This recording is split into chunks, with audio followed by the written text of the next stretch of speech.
In a world that glorifies the grind, Selah is a sacred invitation to pause. Every other week, you'll find space here to slow down, listen inward, and remember who you are beneath all the noise. Through guided reflections, soulful conversations, gentle practices, and story-led journeys, Selah, a deep pause, offers rest. Not an escape, not to repress, but as a way to come home. This podcast is for those standing at the edge of change. You know who you are. The seekers, the sensitives, the high-functioning feelers, those ready to honor the quiet and reclaim their own rhythm. So come as you are and exhale. Then exhale again and stay for the stillness. Welcome to Selah, Deep Pause. My name is Laura Deir, and the other extraordinary voice you're going to hear is Krissi Burdette, the extraordinary producer, putting all of this together. Awesome. It's so good to be here, Laura, for your very first episode. This is so exciting. I know, right? It's so fun. It's so fun. Okay. So if it's okay with you, I would like to hear more about this podcast. So I am going to just show you some questions and let's have a conversation. So here we are, your very first episode of Selah, a Deep Pause. How are you feeling right now, sitting the edge of this beginning? Oh, nervous. It feels like I've been sharing this story for several years in small groups, actually small, safe groups, right? And now to come out and have the voice be heard outside of the containers I create is yeah. Woo! It's like walking the edge. I bet. And let's find out. So you called it Selah, a Deep Pause. So before we even go any further, can you share what that word means, Selah, S-E-L-A-H, and why Selah felt like the right name for this space you're creating? Well, I've been guided quite a bit, and the word Selah came to me 4 years ago, and it actually came to me through a past life regression. I had no idea what it meant when it first came to me. All I can say is I was being brought back from that past life, and the facilitator was actually having a hard time bringing me back. She said I wasn't responding. Um, but the reason is I was coming back. The past life started screaming, like she was screaming at me. She goes, "Don't forget, Salah, Salah." And she was saying the word over and over. And it was Salah, Salah, Salah. It was like, Salah. I was like, okay. And I kept it because it felt so important. And I remember when I came to, I was like, "Wait, hold on, hold on." And I wrote it down a bunch of different ways because I didn't even know how to spell it. I was like, how do I write it down to where I can make sure I don't forget the pronunciation of it? And then when I looked it up, I found out that it's a word that's mentioned in the Bible many times, which I thought was interesting because I would not say I'm religious. And but the real meaning of Salah is to pause so that we can take notice and so we can listen. I love that. So Salah, the meaning of Salah, the root is to pause. Perfect. So for someone who's just discovering you or the show, how would you describe what this space is really about? Not just like the topics, but the feeling you want them to walk away with. Stability, an opening, an opportunity to be heard, to be seen. I really believe that a lot of us don't know what that's really like. I don't think we even realize that we're walking around with a mask in order to belong, in order to be accepted. And so it's simple. It's an invitation to hear somebody else's truth. So then that way, maybe you give yourself permission to share your truth, to be seen, because it's quite a life-changing experience to be seen. Yes. Really seen. Yeah, I agree with that. And I would say going from the place of trying to fit in to finding the place where you belong and you're heard and seen. I love that. Okay. So let's talk about your story. So let's go back for a moment. What was the moment or the series of moments when you felt the nudge to share your voice in this way? There's so many. When it came to actually beginning to share my story, well, one, it's didn't realize that this was going to even begin to unfold, you know, for me because I've been on a big journey for 13 years.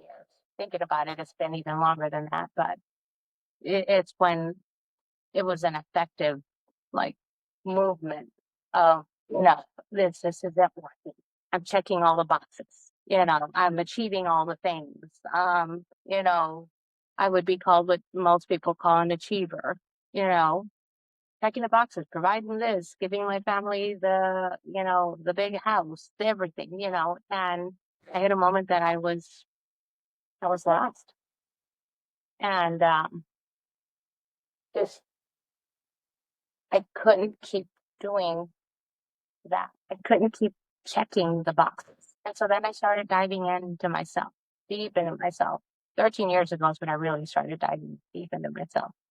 Um, but then once I reached a different level, like a more sacred, precious level of who I really am, and that started happening 4 years ago. And for me, I had an evolution that took me energy work, self development, all these things. But the big, like, it took me to the core was plant medicine for me. And it just showed me a part of myself I couldn't see before. And so as I started diving into that part of myself, I would say that in 2022 was when I really, and I asked, it took me a couple of years to, like, okay, I'm okay to start sharing my story outside of my containers. But it was the stories provide bridges for people. They provide relatability to be able to say, oh my God, you too. Oh my gosh, and then it creates these beautiful bridges and invitations for people to dare to be seen, dare to have a conversation, dare to feel what they're really feeling. So started a few years ago, and it takes a lot of courage. I feel like I've been expanding into my audience of telling my story. And this nudge has been there now, getting stronger and stronger. But it's scary to come out. It is very scary, and I love that you're doing this. And so, can you remember a time? I know there have been many, when the pause, when the slowing down really changed everything for you. Yeah. I mean, the biggest one was in 2019. I had a energy worker who I did not seek out, by the way. This isn't like I went and seeked out an energy worker. I was actually at a business development Tony Robbins event, but the universe had a different plan for me. And I crossed paths with an epic human being. And they took me straight to a moment of when I was 17, the night I was running away from my home. And when I remember that story, it's a difference about remembering a series of events, because we remember a series of events and our mind attaches these stories, to it. But it's a different experience when that deep pause literally took me right back into the body of the 17-year-old. And I had forgotten what it felt like to be in that body. Like, the sheer terror, the fright, I mean, it was visceral what I was experiencing. And it's like, how do you forget that? These emotions and fears, like, it was a full spectrum of so many things. Reliving that at that moment was so life changing. And I remember I'm in that space where I'm feeling, and I'm like, and he's watching me just experience. Like, I could barely breathe. It was wild. And then he whispered in my ear as I'm literally reliving that moment in my body without any stories. It was just all feeling. And he whispered in my ear, and he goes, when you let go and you forgot your connection to your feminine energy. And I lost vision. It just ringed and resonated in my body so strong. Like, I didn't feel safe. And so it jarred and changed something in the trajectory of my life. That moment, that experience, that felt is really what it was. It was a felt experience. Just every time I tell it, I take my breath away. That felt experience created a ripple, a massive one. This one was the biggest, massive ripple. That when I came back from that, I remember showing up, one, first with my husband, and he felt it. And he was like, what am I feeling? What happened after that, I'll tell in another episode. It's quite interesting. Yes. I bet it is. And yes, I would love to dive into that. And I think we definitely will in another episode, because I believe the different peaks and valleys of your journey are really important for our listeners to hear, because I do believe, to your point, that they're going to connect with that and they're going to see themselves in those stories. So stay tuned for that one in another episode, y'all. That's a whole other episode. But then how it continued to just ripple, and then the next series was then showing up to my workplace and landing in my office in my chair and watching my team outside waiting for me, waiting for the version of Laura that's always shown up to show up. They were ready for me to tackle the day. Dude, we've got all these things for you to execute. And I'm sitting at my desk and I'm looking at them and I'm literally hyperventilating and going like, I can't. It was like it was like all of a sudden I had been woken up and I was like, I don't belong here. This isn't my place. What's going on? I don't belong here. I don't belong here. And my whole body was having a reaction.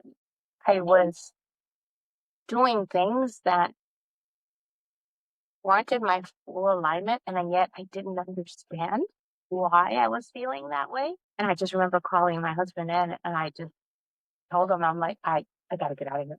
I gotta get out of here. I gotta get out of here. I go, keep the team away from me. I literally asked him, keep them away. I need to get out. And I went through solid week of it was an unraveling, and I think some people think they're having a crisis, or it's just like, honestly, when our bodies are reacting that way, it's a frequency that we're out of alignment. And our body is literally taking us. My belief is that universe, my higher self, my guides, if there is an intelligence that connects to our subconscious and took me to that event to create this moment. Because without that moment, I wouldn't be here today. Let me tell you, I'm a completely different person than the woman that walked into that event. And the series of events that have followed. It's just, it's a massive story. And what this really is an invitation and a story. These stories are just to invite you to relate, to feel, and make it okay to be seen, share, really. Yeah, I love the invitation to show up as you are and be okay with it. I believe in our society, showing up imperfect is just not allowed. And showing up messy or showing up angry or showing up in a way that other people don't like is not allowed. And I love that you, in my experience of you, provide that space to show up just as you are, which is so important. So let's talk about why this podcast exists. So if you could speak directly to the soul of everyone listening right now, what would you want them to know about Selah and what it offers? So who is this for really? Like, who are you speaking to heart to heart? One, it offers pure truth. It's just like when you said that, I just heard truth come in. It's like pure truth. And some people may go, what does that mean? It's an allowing for everything about you to show up, to be seen. I felt very, very fortunate to have had people come into my life that created these spaces for me to unravel, for me to feel what I felt, acknowledge things that I would say there's a lot of us. Okay, I'm going to go back a little bit. I had become, I like to call her career girl. That's what I couldn't give her a Some of name. us would be like, boss bitch, right? That's a term that many of us are aware of. I'm a boss bitch. Exactly. There you go. You're right. You hear that a lot. And so, and for me, it's career girl. It was career girl was a fucking badass. It's like, get out of her way. If there was an issue, oh, it's like she loved issues. Like, I am going to figure that shit out. I'm gonna get past that obstacle. Watch me. What I didn't realize is a lot of that was trauma based. And I'm not saying career girl was a bad thing. She actually, I have found so much gratitude for her because she was created. That version of me was created to survive and survive a lot. But then there was a moment that it just became about the survival energy just gives you these dopamine hits of like, whoa, like achieve, check that box. Uh-huh. And you have to hit another one to check the next box. And then and so it becomes this pushing and pushing and pushing. We forget to be, we forget the now, and we forget the the I in it. You forget the people that you're doing life with because you're so busy achieving and pushing and checking the next box. And that even when you're interacting with somebody, you're not even present. You're figuring out how do I connect here so I can get so I can connect and check the next box. And before you know it, you can't feel the most important person, which is you. And that numb feeling is so very real. So very real. So, Laura, you described this is a place to breathe again. Why do you think, and I think you've just started to talk about that, why do you think so many of us are holding our breath? And it seems to happen to a lot of us when we hit beautiful age in the 40s, sometimes 50s. Um, It's 50s too. I think it gets stronger, right? It's like it starts to nibble at you, maybe in your late 30s, early 40s, and then you start hitting this other space where your body is screaming at you, and you're screaming to be seen. But you know what's funny is that a lot of times we're screaming for somebody else to see us, but nobody can offer you that. Only you can offer you that. And so in these groups and communities is can we start talking so that you can create a mirror, people that are willing to mirror a truth for you so that then you're allowed to then start going like, oh my God, that's me too. That's how to explain it right now. Yeah. And I think, and I can speak from my own self, is in those 30s and 40s, there's so much noise. Mm-hmm. And there's, you say career girl, but there's also, many moms out there who are also career girls and doing the mom thing and just doing on top of doing on top of doing. And that doing is a way of it's noise. It's all the noise. And as that noise starts to fall away, as we get older, kids get older, things, you do start to fall away. It's just the noise starts to calm down and that other voice gets louder and that inability to breathe, the constriction just it's almost like a rock that just keeps sitting on your stomach and you can't breathe and you can't breathe until you start doing some work to listen and remember. And it's very difficult to do that on your own. There's a safety in being seen with somebody that's willing to also take off the mask, be vulnerable, and be seen. And it's not easy work. No, it is not. Easy work, which It is is why, worth it.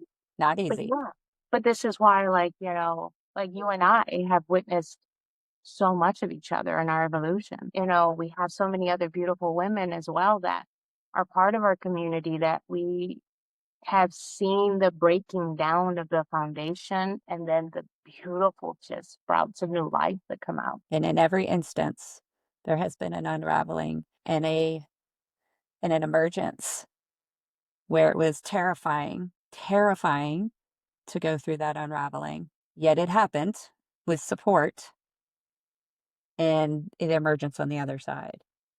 And so but having, to your point, having that community of someone to hold you, because doing it alone, just, even though we're very conditioned, I got this, I can do it, fine, I'll do it myself.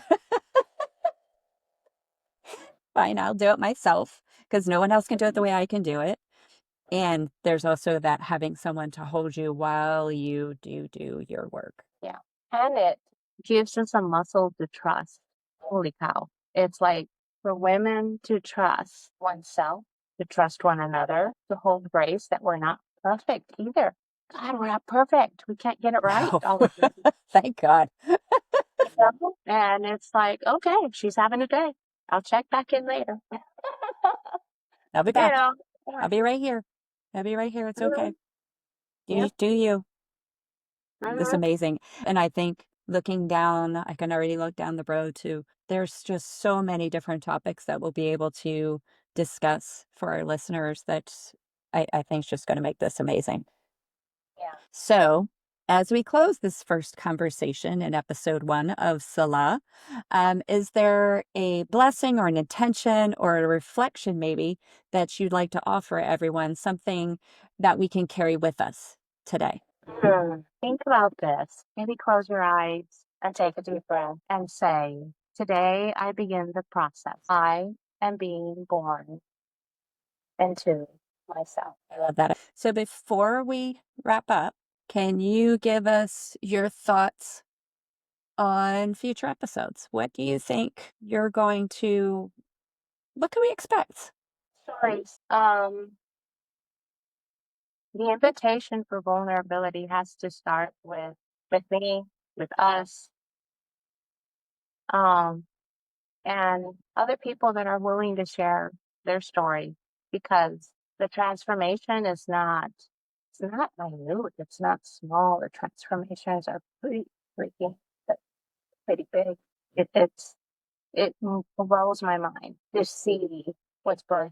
So stories carry a frequency, and they carry a bridge for you to reflect on, for you to engage with, so that you can see what resonates. So connection, real connection, an invitation. I invite you to see me fully, so that maybe one day we get to see you fully.